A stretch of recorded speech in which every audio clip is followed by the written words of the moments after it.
सुप्रभात। स्वागत है आज की हिंदी के क्लास में। स्टूडेंट्स, आज हम सभी क्लास 6 के हिंदी सेकेंड के पार्ट 7 समास का अध्ययन करेंगे। इस पाठ के अंतर्गत समास की परिभाषा, संधि और समास में अंतर, समस्त पद, समास विग्रह और समास के भेद, इन सभी पर चर्चा करेंगे। तो आइए पाठ की शुरुआत करते हैं।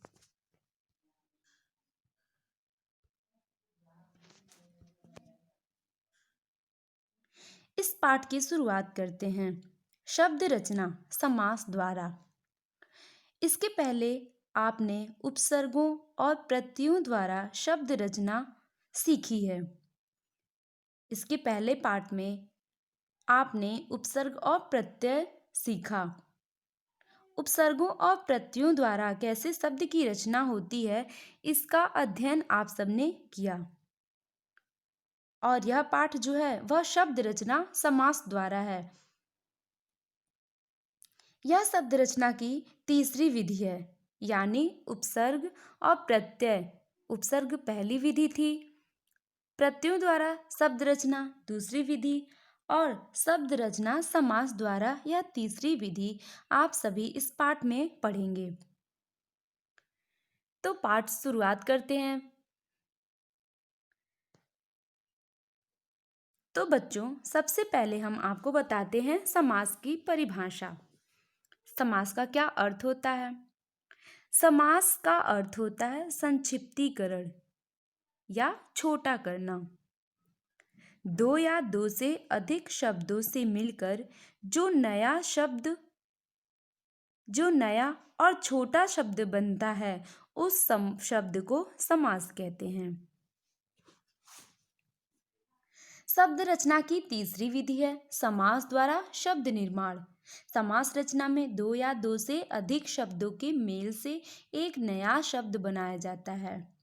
यानी जो समास होता है उसमें कितने शब्द होते हैं? दो या दो से अधिक शब्द होते हैं, और उन्हीं दो या दो से अधिक शब्दों से जो नया शब्द बनता है, नया शब्द प्राप्त होता है, वही होता है समास। जैसे उदाहरण आप देखेंगे, हस्त धन लिखित बराबर हस्तलिखित, चार धन पाई बराबर चारपाई, दश धन आनन बराबर दशानन, राजा धन पुत्र बराबर राजपुत्र। आप देख रहे हैं बच्चों, इन उदाहरणों में दो दो शब्द हैं, और जो दो दो शब्द आए हैं उन दोनों शब्दों का अर्थ तो अलग है ही, उसके साथ ही जो नया शब्द हमें प्राप्त हो रहा है उसका भी अर्थ बिल्कुल भिन्न है। हस्त, पहला उदाहरण आप ध्यान देंगे, पहला है हस्त धन लिखित बराबर हस्तलिखित। हस्त यानी हाथ, लिखित मतलब लिखा गया, हाथ से लिखा गया क्या होता है? हस्तलिखित। आप देख रहे हैं दोनों का अर्थ अलग अलग। हस्त मतलब हाथ और लिखित लिखना, और इन दोनों को मिलाकर के जो हमें समास प्राप्त हुआ है वह है हस्तलिखित, और इसका अर्थ होता है हाथ से लिखा गया। चार धन पाई बराबर चार पाई। चार मतलब चार, फोर, और पाई, पाई मतलब जिसके पैर हों, चार पैर हों, बराबर चार पाई, जिसके चार पैर हो उसके चार पाई। दश धन आनन बराबर दशानन। दस मतलब 10, 10, और आनन, आनन मतलब मुख, दशानन मतलब जिसके 10 मुख हैं, वो क्या है? दशानन है। राजा धन पुत्र बराबर राजपुत्र, राजा हो गया। धन पुत्र, पुत्र पता ही आपको, सुत मतलब पुत्र या बेटा। राजा, राजपुत्र मतलब राजा का पुत्र। तो आप देख रहे हैं चारों उदाहरणों में जो दो शब्द हैं, दो दो शब्द हैं, उन दोनों का अर्थ भिन्न है ही, साथ में जो नया शब्द प्राप्त हो रहा है वह उसका भी अर्थ बिल्कुल भिन्न है। समास प्रक्रिया में जिन दो शब्दों का मेल होता है उनके अर्थ परस्पर भिन्न होते हैं। जैसा कि हमने आपको बताया कि समास प्रक्रिया जो है, जो समास है, उसमें दो पद हैं, दोनों पद हैं, एक हस्त है एक लिखित है, और उनके अर्थ परस्पर भिन्न हैं। हस्त मतलब हाथ, और लिखित मतलब लिखना, और इन दोनों के योग से जो नया शब्द बनता है यानी हस्तलिखित बना है, उसका अर्थ इन दोनों से भिन्न है।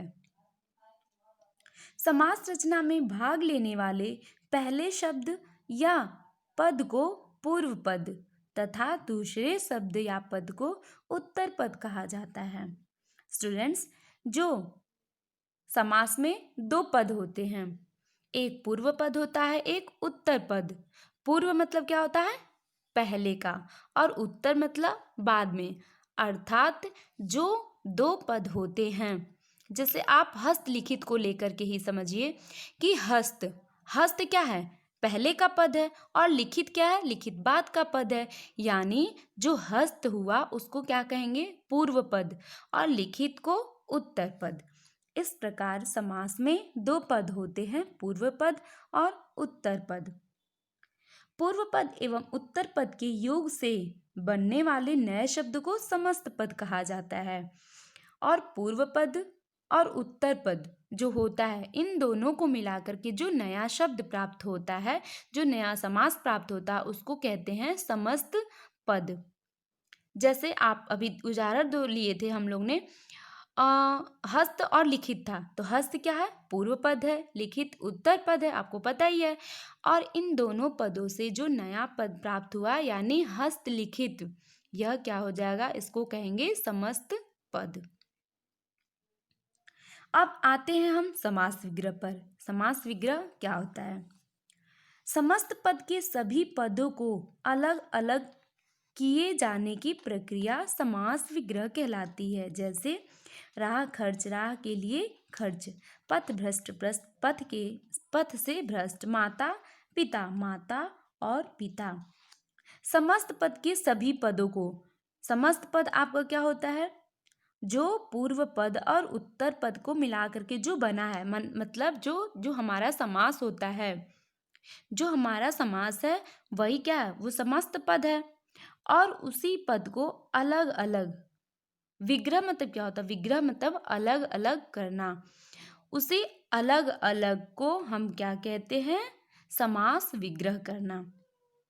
समास समास आपका क्या हुआ? हस्तलिखित समास है।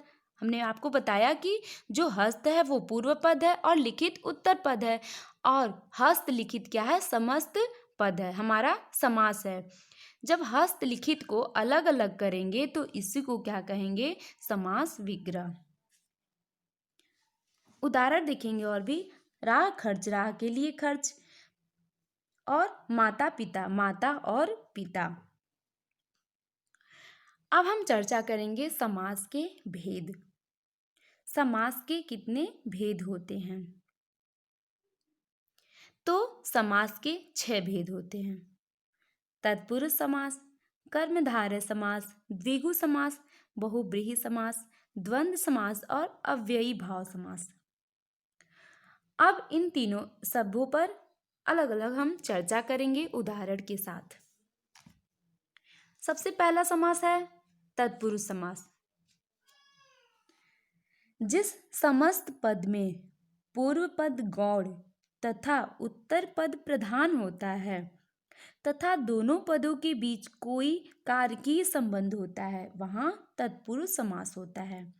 विग्रह करते समय कारकीय चिन्हों जिनका समास करते समय लोप कर दिया गया हो को पुनः जोड़ दिया जाता है। जैसे युद्ध क्षेत्र, युद्ध का क्षेत्र, गुरु दक्षिणा, गुरु के लिए दक्षिणा, जेब कतरा, जेब को कतरने वाला इत्यादि। अब हम सबसे पहले जो चर्चा कर रहे हैं वह है तत्पुरुष समास। तो पूर्व पद और उत्तर पद, इसी से हम समास की पहचान करते हैं। तो सबसे पहले हमें यह जानना होगा कि पूर्व पद क्या है और उत्तर पद क्या है। तो तत्पुरुष समास में पूर्व पद गौड़ होता है और उत्तर पद प्रधान होता है, मतलब जो उत्तर पद होता है उसी को प्रधानता दी जाती है। और इसमें जो में इम्पॉर्टेंट बात होती है वो ये होती है कि कारक चिन्ह, कारकी संबंध। कारकी संबंध, कारक आपने पढ़ा होगा, कर्ता ने कर्म को करण से संप्रदान के लिए अपादान से अलग करने के अर्थ में संबंध काके की रारेरी। अब इनके चिन्ह कारक जो हैं उनके चिन्ह आपको याद करने पड़ेंगे, तभी आप पहचान पाएंगे कि यह तत्पुरुष समास है। क्योंकि तत्पुरुष समास में सबसे महत्वपूर्ण होता है कारकीय चिन्ह को जानना। जैसे उदाहरण लेते हैं युद्ध क्षेत्र।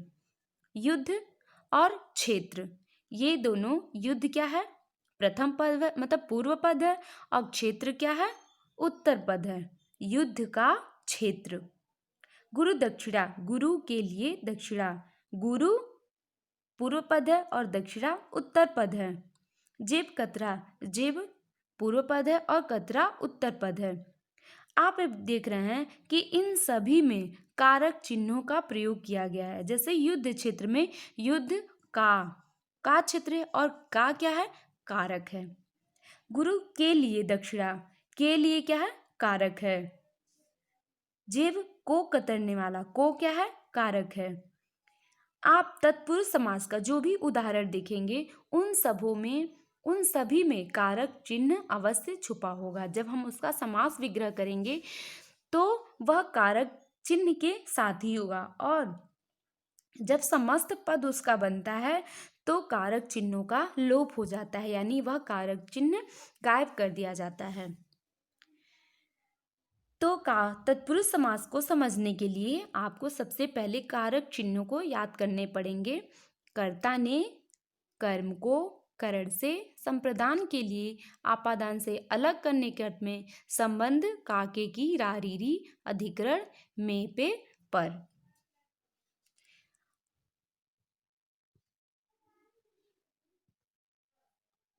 उदाहरण आप देखेंगे, यश प्राप्त, यश को प्राप्त। गुण युक्त, गुणों से युक्त। आप देख रहे हैं कि यश को प्राप्त में को क्या है, कारक है। गुण युक्त, गुणों से युक्त, यानी से भी कारक है। माल गोदाम, माल के लिए गोदाम, के लिए क्या है, कारक है। विद्याहीन, विद्या से हीन में से कारक है। राष्ट्रपिता, राष्ट्र का पिता, इसमें भी का कारक है। डाक गाड़ी, डाक के लिए गाड़ी, कष्ट साध्य से, इसमें क्या है, कारक है। गगनचुंबी, गगन को चूमने वाला, को क्या है, कारक है। भयभीत, भय से भीत। ग्राम पंचायत, ग्राम की पंचायत। आप बीती, आप पर बीती।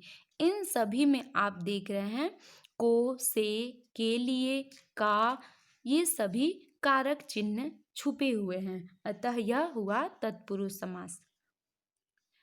अब हम अगले समास यानी कर्मधारय समास पर चर्चा करेंगे। कर्मधारय समास में या तो पूर्व पद विशेषण तथा उत्तर पद विशेष्य होता है। विशेषण, विशेषण आपको पता है क्या होता है कि संज्ञा और सर्वनाम की विशेषता बताने वाले शब्दों को विशेषण कहते हैं। और विशेष्य क्या होता है, जो विशेषण की विशेषता बताए उसे विशेष्य कहते हैं। अब कर्मधारय समास में पूर्व पद और उत्तर पद होता है, सब में होता है। तो कर्मधारय समास में जो पहला पद होता है यानी पूर्व पद होता है वह होता है विशेषण, और जो उत्तर पद होता है वह होता है विशेष्य। अथवा दोनों पदों के बीच उपमेय उपमान का संबंध होता है तथा इस समास का विग्रह करते समय दोनों पदों के बीच कारकीय चिन्ह या परसर्ग नहीं आते हैं। आपने अभी पढ़ा है कि तत्पुरुष समास में कारकीय चिन्ह था, लेकिन इसमें कर्मधारय समास में कोई भी कारकीय चिन्ह नहीं होता है, बल्कि इसमें पूर्व पद जो होता है विशेषण होता है और उत्तर पद विशेष्य होता है। अब कुछ उदाहरण देखेंगे और समझेंगे। विशेषण क्या है, जैसे आप शब्द लेते हैं नीलकमल। नीलकमल, इसमें क्या है, विशेषण नील है और कमल क्या है, कमल है। इसमें किसकी विशेषता बता जा रही है, कमल की विशेषता बता रही है कि कमल किस कलर का है, किस रंग का है, नीले रंग का है। पीतांबर, पीत धन अंबर, पीत धन अंबर, अंबर और पीत मतलब पीला, पीला है वस्त्र जिसका, वस्त्र, अंबर मतलब वस्त्र, वस्त्र कैसा है, पीला है। नीलकंठ, कंठ कैसा है, नीला है। भला मानस, जो मनुष्य मानस है वो कैसा है, भला है। आप इसमें देख रहे हैं कि जो पद है वो क्या है, एक दूसरे के पहले पद का विशेषता बता रहा है, विशेषण बता रहा है, और जो दूसरा पद है यानी उत्तर पद है वह विशेष्य है। समस्त पद और समास विग्रह देखेंगे। नील कमल, नीला है जो कमल। पीतांबर, पीला है जो अंबर। नीलकंठ, नीला है जो कंठ। और भल मानस, भला है जो मानस। इसमें आप अगर पहचान करना चाहते हैं कि कर्मधारय समास की पहचान कैसे होगी, तो इसमें समास विग्रह करने पर है जो का प्रयोग किया जाता है। जैसे नीलकमल, नीला है जो कमल। नीलकंठ, नीला है जो कंठ। इस प्रकार से है जो अगर कहीं है समास विग्रह में, तो आप कर्मधारय समास बता सकते हैं कि इसमें कर्मधारय समास है। और इसके साथ ही अगर पूर्व पद और उत्तर पद में क्रमशः विशेषण और विशेष्य है, तो इससे भी आप कर्मधारय समास का पहचान कर सकते हैं। इसके साथ ही उपमेय उपमान का संबंध, एक तो पहला पहचान था है जो, और दूसरा उपमेय और उपमान। चरण धन कमल, भुज धन दंड, राम धन रत्न।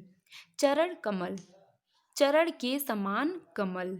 भुज दंड, दंड के समान भुज। राम रत्न, राम रूपी रत्न। और मुख चंद्र मतलब चंद्रमा के समान मुख।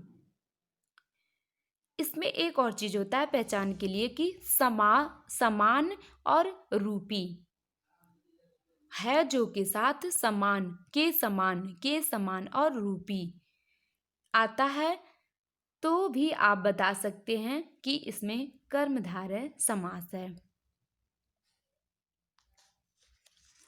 अब हम अगले समास पर चर्चा करते हैं, द्विगु समास पर।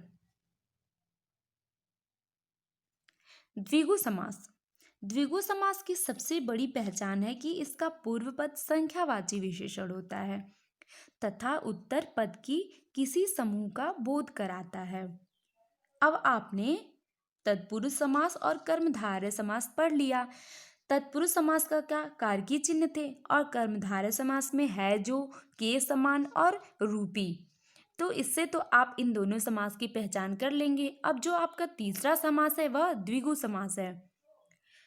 अब प्रश्न ये उठता है कि हम द्विगु समास को कैसे पहचानें और उसका समास विग्रह कैसे करें।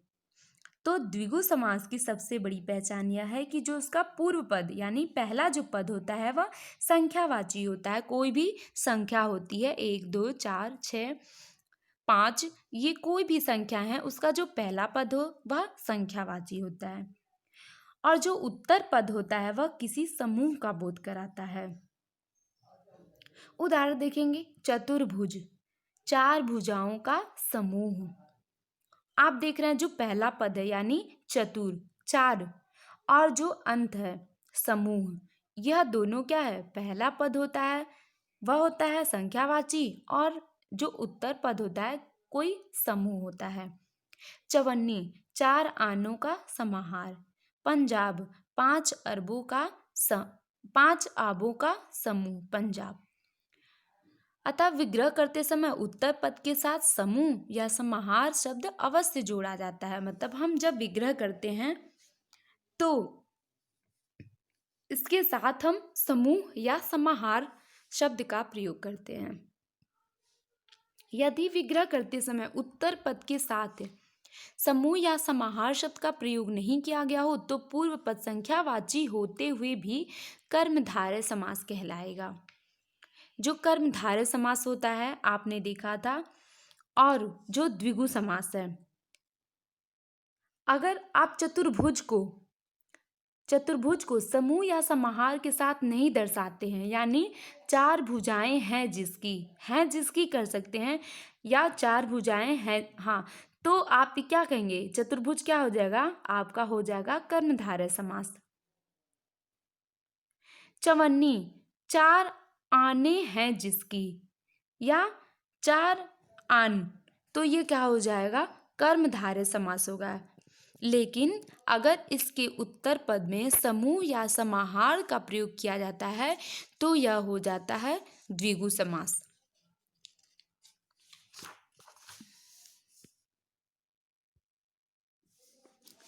जैसे दोपहर, नवरात्र, आप अंतर देखेंगे कर्मधारय समास और द्विगु समास में।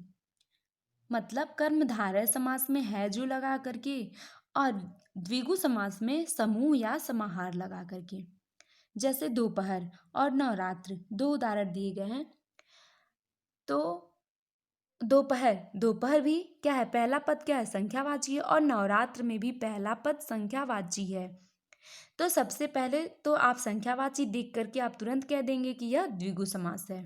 लेकिन समास विग्रह करते समय इन दोनों का समास विग्रह हम दो प्रकार से कर सकते हैं। जैसे दोपहर का दोपहर है जो, और दो पहरों का समाहार।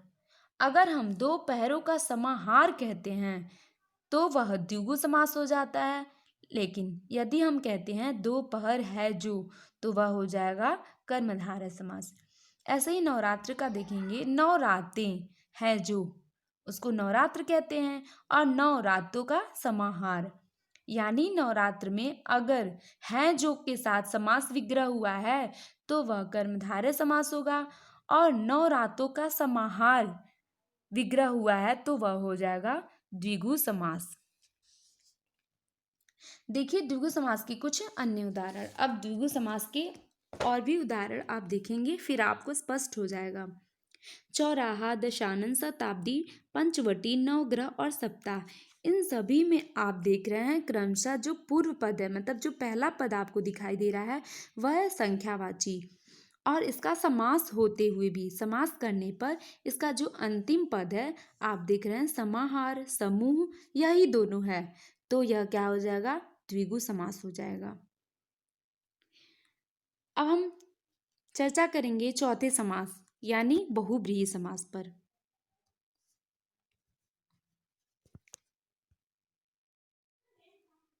बहुव्रीहि समास, बहुव्रीहि समास के दोनों पद गौड़ होते हैं तथा दोनों पद परस्पर मिलकर किसी तीसरे पद के बारे में कुछ कहते हैं। यह तीसरा पद ही प्रधान होता है, अर्थात जो बहुव्रीहि समास होता है उसका तीसरा पद प्रधान होता है और तीसरे पद के बारे में ही कुछ कहा जाता है। उदाहरण के लिए पीतांबर शब्द पीत और अंबर इन दोनों से मिलकर बना है। यदि इस शब्द का विग्रह पीले रंग का अंबर या वस्त्र किया जाए तो विशेषण, विशेषण क्या है, पीत है, और विशेष अंबर, यानी किसकी विशेषता बता जा रही है, अंबर की विशेषता कि वह पीत है, पीला है होने के कारण यह कर्मधारय समास का उदाहरण होगा। क्योंकि कर्मधारय समास में क्या था कि जो पूर्व पद था वो विशेषण और उत्तर पद विशेष्य होता है।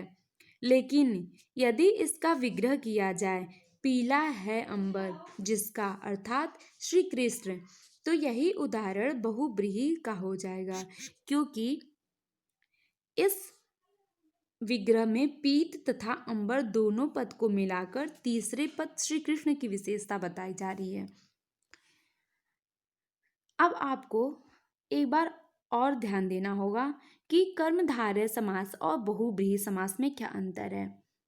तो जो बहुव्रीहि समास है वह तीसरे पद का बोध बताता है, तीसरे पद का बोध कराता है, और वही पद जो होता है प्रधान होता है, मतलब उस जो तीसरा पद हमें प्राप्त होता है उसी की विशेषता बताई जाती है। जबकि कर्मधारय समास में पहला पद जो था पूर्व पद वो विशेषण और दूसरा पद विशेष्य था। उदाहरण देकर के आप समझेंगे। जैसे मुरलीधर, मुरली को धारण किया है जिसने, किसने मुरली को धारण किया है, कृष्ण ने, और इसमें किसकी प्रधानता है, कृष्ण की। नीलकंठ, नीला है कंठ जिसका, शिव का। चक्रधर, चक्र धारण किया है जिसने, किसने किया है, विष्णु ने। गजानन, गज के समान आनन है जिसका, गणेश है। घनश्याम, घन के समान श्याम मतलब सांवला है जो, कौन है, वो कृष्ण जी हैं। त्रिलोचन, तीन है लोचन जिसके, वह कौन है, शिव जी। मेघनाथ, मेघ के समान करता है जो नाद, वह कौन है, रावण पुत्र इंद्रजीत। आप देख रहे हैं इन सभी पदों में, समस्त पदों में समास विग्रह करने के बाद से जो प्रधान प्राप्त होता है, यानी जो प्रधान हमें शब्द प्राप्त हो रहा है वह विशेषता बता रहा है, और वो जो तीसरा पद है वो प्रधान है। अतः यह बहुब्रीहि समास है, क्योंकि बहुब्रीहि समास में तीसरा जो पद हमें प्राप्त होता है वही प्रधान होता है, उसी की विशेषता बताई जाती है। और इसकी पहचान ये है कि समास विग्रह करते समय जिसका, जिसके, आप देख रहे हैं सभी में, पहले में जिसने, दूसरे में जिसका, जिसने, जिसका, जिसके, सभी में यही आया है। और इसके साथ ही तीसरा पद जो है हमारा वह प्रधान है, मतलब तीसरे पद का ही विशेषता बताया जा रहा है। अतः यह हुआ बहुब्रीहि समास। द्वंद्व समास। द्वंद्व समास में दोनों पद प्रधान होते हैं, अर्थात कोई पद गौण नहीं होता। समस्त पद बनाते समय दोनों पदों को जोड़ने वाले अव्यय और तथा या को हटा दिया जाए। जैसे सबसे जो आसान है वह है आपका द्वंद्व समास। द्वंद्व समास मतलब पहचानने का जो टिक है, आप सबसे जल्दी पहचान सकेंगे, वह है आपका द्वंद्व समास। इसमें जो समस्त पद होते हैं उनको और, अथा, और, तथा या जोड़ करके बनाया जाता है। जैसे माता पिता, माता पिता में जो चिन्ह आप देख रहे हैं उसको कहते हैं योजक चिन्ह। दाल चावल में योजक चिन्ह है। चाय कॉफी में अच्छा बुरा, इन सब में योजक चिन्ह है।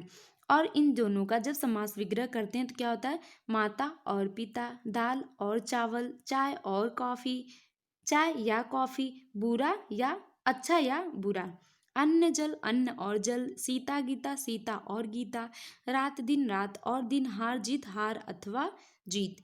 आप सभी देख रहे हैं कि इन सब में और, अथवा, या, तथा, यह तीनों जोड़ करके बनाया जाता है। इसी से आप इसकी पहचान कर सकते हैं कि जिसमें भी योजक चिन्ह होगा और उसका विग्रह करते समय उसमें और या अथवा जुड़ा होगा, वह क्या होगा, द्वंद्व समास।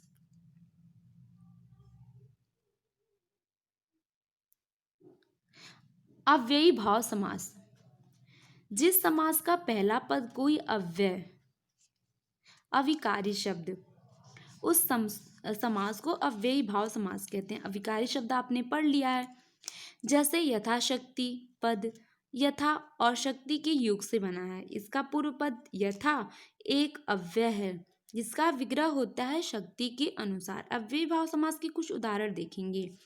अव्यय, अब अव्यय किसे कहते हैं, अव्यय क्या होते हैं, तो अव्यय होते हैं यथा, प्रति, भर, हर, आ, प्रति। आप इसे पहचानने के लिए एक और चीज जान लेंगे कि जो काम है वह क्या है। इसमें जो कार्य होता है अव्ययी भाव समास में, वह कार्य प्रत्येक दिन होता है, एक दिन नहीं होता है, क्योंकि जो अव्यय जुड़े होते हैं यथा, प्रति, भर, हर, आ, प्रति, इन सब में ये जो अव्यय हैं वह सारे पूर्व पद में होंगे। इससे आप इस समास की पहचान भली भांति कर सकते हैं। मतलब इसका जो पहला पद होता है उसमें कोई ना कोई अव्यय अवश्य जुड़ा होता है। जैसे यथा समय, यथा अव्यय है और समय के अनुसार। प्रतिदिन में प्रति, भर पेट में भर, हर पल में हर, आज जन्म में आज और प्रत्येक में प्रति, यानी अव्यय इसका जो प्रथम पद होगा वह पूर्व पद होगा, जो वो कोई ना कोई अव्यय होगा। समास विग्रह एक बार देखेंगे इसका। यथा समय, समय के अनुसार। प्रतिदिन, दिन दिन मतलब प्रत्येक दिन, वह कार्य क्या हो रहा है, डेली डेली हो रहा है, प्रतिदिन हो रहा है। भर पेट मतलब भर, पेट भर करके, मतलब पेट खाली नहीं है, पूरा भर करके। हर पल, पल पल मतलब प्रत्येक पल, वो क्या क्या हो रहा है, हर एक समय नहीं हो रहा, प्रत्येक पल हो रहा है। जन्म, जन्म से लेकर मतलब स्टार्टिंग से, शुरू से लेकर के, जन्म से लेकर, प्रत्येक, प्रति यानी एक एक करके। इसमें जो कार्य होता है, इसमें जो भी होता है वह क्या होता है, वो शुरुआत से मतलब प्रत्येक समय होता है, इससे भी आप पहचान सकते हैं। और सबसे पहचानने का यह अच्छा तरीका है कि इसका जो प्रथम पद यानी पूर्व पद होता है वह अव्यय होता है। एक बार हम आपको शुरू से बस पहचान करने का तरीका बताते थे। जो तत्पुरुष समास होता है यानी पहला समास होता है वह क्या है? तत्पुरुष समास में पहला पद है कारकी चिन्ह होते हैं, कर्ता ने कर्म को, ये सब होता है कारक चिन्ह। कर्मधारय है जो, के समान और रूपी।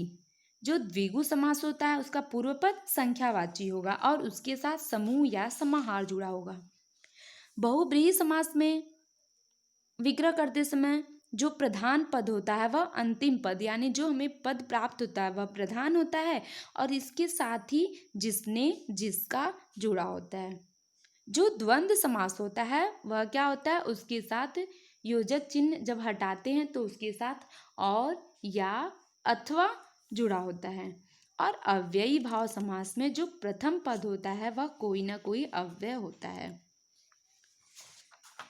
तो बच्चों यह पाठ यहीं पर समाप्त होता है। अब हम चर्चा करेंगे इस पाठ के अंतर्गत हमने क्या सीखा। शब्द रचना की वह विधि जिसमें दो शब्दों को मिलाकर एक नया शब्द बन जाता है समास रचना विधि कहलाती है। आपको पता है कि समास में दो या दो से अधिक पद होते हैं और इन सबों को मिलाकर के जो हमें नया शब्द प्राप्त होता है वह समास होता है। लेकिन समास रचना विधि क्या होती है? जिसमें दो या दो शब्दों को मिलाकर एक नया शब्द बनाया जाता है वही समास की रचना विधि होती है। समास प्रक्रिया में जिन दो शब्दों का मेल होता है उसके अर्थ परस्पर भिन्न होते हैं तथा इन दोनों के योग से जो नया शब्द बनता है वह इन अर्थों से भिन्न होता है। आपने भी पढ़ा था कि हस्त और लिखित का उदाहरण दे करके, जिसे हस्त का अर्थ अलग है और लिखित का अर्थ अलग है और इन दोनों से जो हमें प्राप्त हुआ हस्तलिखित उसका भी अर्थ बिल्कुल भिन्न है। समास रचना में भाग लेने वाले पहले शब्द या पद को पूर्व पद कहते हैं और दूसरा पद जो होता है वह उत्तर पद होता है। पूर्व पद एवं उत्तर पद के योग से बनने वाले शब्द को समस्त पद कहा जाता है। समस्त पद के सभी पदों को अलग अलग किए जाने की प्रक्रिया को समास विग्रह कहा जाता है। समास 4 प्रकार के होते हैं: तत्पुरुष, बहुब्रीहि, द्वंद्व तथा अव्ययी भाव समास। और तत्पुरुष समास के 2 उपभेद होते हैं जो होते हैं कर्मधारय तथा द्विगु समास। मतलब हमारे जो मुख्य समास होते हैं वह बहुब्रीहि, द्वंद्व, अव्ययी भाव समास होते हैं और तत्पुरुष समास। लेकिन तत्पुरुष समास के जो उपभेद आपने पढ़ा कर्मधारय समास और द्विगु समास। द्विगु समास यानी जो संख्यावाची वाला समास था। तो बच्चों यह पाठ यहीं पर समाप्त होता है। ओके, धन्यवाद।